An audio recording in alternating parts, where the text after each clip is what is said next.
પારડીના રોહિણા ગામે ચૈત્રી નોરતાની જમાવટ, દીપમાળા ફળિયામાં ખેલૈયાઓ ગરબે ઝૂમ્યા। પારડી તાલુકાના રોહિણા ગામમાં ચૈત્રી નવરાત્રી પર્વની ભવ્ય અને હર્ષોલ્લાસભેર ઉજવણી કરવામાં આવી રહી છે।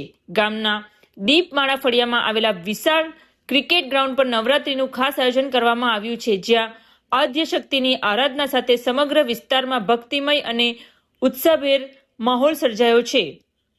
આ નવરાત્રી મહોત્સવમાં રોહિણા સહિત આસપાસના ગ્રામજનો મોટી સંખ્યામાં ઉમટી રહ્યા છે।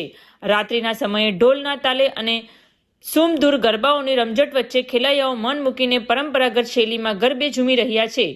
આ આયોજનમાં નાના બાળકોથી લઈને વડીલો સુધીના તમામ લોકો ભારે ઉત્સાહ સાથે ભાગ લઈ રહ્યા છે, જે સમગ્ર પંથકમાં આકર્ષણનું કેન્દ્ર બન્યું છે। ખાસ વાત એ છે કે આ કાર્યક્રમમાં વિવિધ રાજકીય આગેવાનો પણ ખાસ હાજરી આપી રહ્યા છે। મહાનુભાવોની ઉપસ્થિતિને કારણે ખેલૈયાઓ અને આયોજકોનો ઉત્સાહ બમણો થયો છે।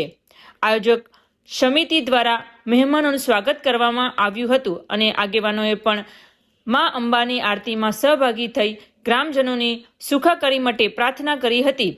ચૈત્રી નોરતાની આ ઉજવણીએ ગામમાં એકતા અને સંસ્કૃતિનો અનોખો સંગમ રચ્યો છે।